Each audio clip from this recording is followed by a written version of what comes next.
요한일서 1장 7절에서 11절의 말씀인데요. 이 말씀은 아주 한마디로 요약하면은 옛 계명과 새 계명인데, 옛 계명은 구약에 있는 율법을 이야기하죠. 그 율법을 좀 더 요약하면 십계명입니다. 십계명. 십계명을 이미 하나님께서 오늘 우리에게도 주셨고, 당시 사도 요한이 이 편지를 쓸 때에 그리스도인들도 다 알고 있습니다. 그래서 지금 새로운 것을 말하려고 한 것이 아니다. 옛 계명인데, 사실 옛 계명 율법 이 십계명도 우리가 한마디로 이야기하면은 하나님 사랑, 이웃 사랑이죠. 그것을 너무나 문자적으로만 이스라엘 백성들이 해석했기 때문에 예수님은 어떤 면에서는 이 옛 계명, 새 계명 율법을 새롭게 해석해 주신 적이 있습니다. 그것이 바로 하나님 사랑, 이웃 사랑, 몸을 다하고 힘을 다하여 목숨을 다해서 주 너희 하나님을 사랑하라. 그리고 내 이웃을 내 몸같이 사랑하라고 말씀하셨습니다. 그러면서 새 계명을 말씀하실 때는 예수님이 그냥 말씀만 하신 것이 아니라 실제 그 새 계명이 뭔가를 보여주는 실제 그 일이 요한복음 13장에 잘 나와 있습니다. 이 땅에 이제 내일이면 십자가를 진다고 했을 때 목요일 날 저녁에 예수님은 누구 집인가는 모르겠지만 거기서 제자들과 모여서 같이 이렇게 대화도 하고 또 위로도 하고 격려도 하고 같이 식사하고 또 떡을 떼고 잔을 나누고, 오늘 말하면 성찬식도 예수님이 실제 제정하시고, 그리고 수건과 대야를 가져다가 제자들의 발을 씻으면서 내가 이렇게 한 것처럼 너희도 서로 사랑하라. 물론 거기는 제자들을 섬겼다, 봉사했다, 그런 의미도 있지만 주님이 말씀하신 것처럼 내가 한 것처럼 이렇게 서로 사랑해야 된다. 이것이 바로 새 계명을 말씀하고 있는 것입니다. 그럼 이 새 계명이라는 게 지금 하나님 사랑, 이웃 사랑인데 좀 더 축소시킨 것이, 정말 너희가 내 제자라면은, 원로 말은 너희가 물과 성령으로 거듭나서 하나님의 자녀가 됐다면은 하나님의 사랑이, 주님의 사랑이 너희 속에 있으면은 그 사랑은 참 빛이기 때문에 어둠 가운데 행하지 않는다.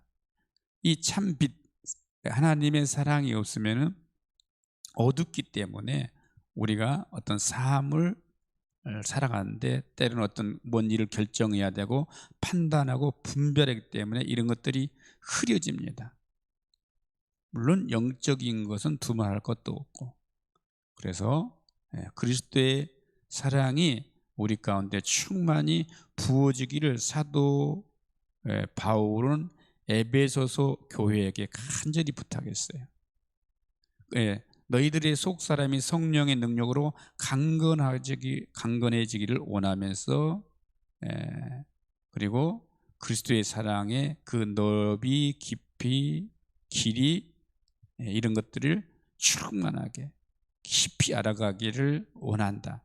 그리고 고린도후서 5장 14절에서는 그리스도의 사랑이 나를 강건하는도다.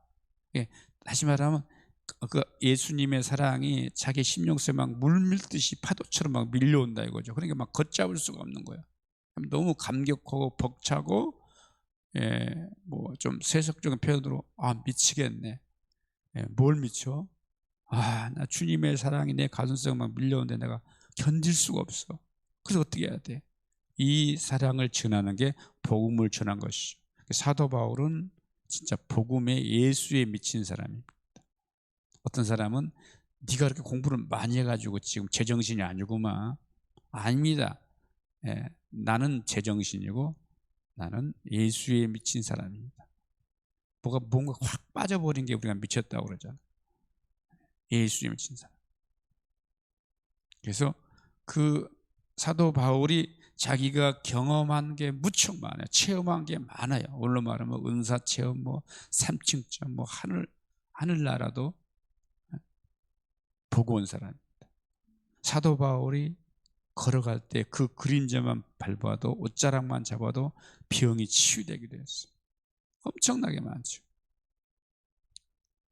원래 또 배운 것도 많기 때문에 신약 성경도 사도 바울이 많이 썼잖아요. 그런 건 잘한 거지 아니고 십자가에 못 박힌 예수님만 사랑하고 십자가에 못 박힌 그 예수는 한마디로 우리를 사랑한 거다. 아까 고린도후서 5장 14절 했죠. 한 사람이 많은 사람을 위해서 대신 죽었다고. 또 로마서 5장에 보면은 하나님이 우리를 사랑한다는 그 증거가 뭐냐? 원수 되었을 때, 경건하지 않았을 때, 죄인 됐을 때 하나님이 우리를 먼저 사랑해서 예수 그리스도를 십자가에 피 흘려 죽기까지 하신 것이다. 이보다 더 무슨 증거를 보여달라고 그러냐. 그래서 예수님이 지상 마지막에 서로 사랑하라는 것입니다. 물론 우리는 뭐 이런 메시지 많이 듣고 또 그렇게 하려고 해도 사실 잘 안 될 때가 많아요. 근본적으로 우리는 사실은 우리가 하나님을 거역했던 사람들이고, 무슨 결혼은 뭐 아내와 남편 간에 뭐 자기가 난 자식들도 정말 크게 사랑하지 못한 사람들이에요.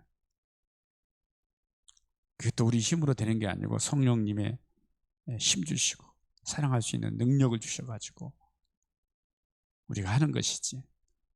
그래서 이게 하나님의 사랑이 부어지기만 하면, 뭐 체험만 하면, 깨닫기만 하면은 그 인생은 복된 것입니다. 우리는 어릴 때부터 하나님의, 부모님의 어떤 사랑, 뭐 가족 간에, 친구 간에 이런 사랑을 못 받을 수 있어요. 그래서 그런 사람들이 보면 늘 힘들어하잖아요. 사실 사랑도 받은 사람이 줄 아는 거야.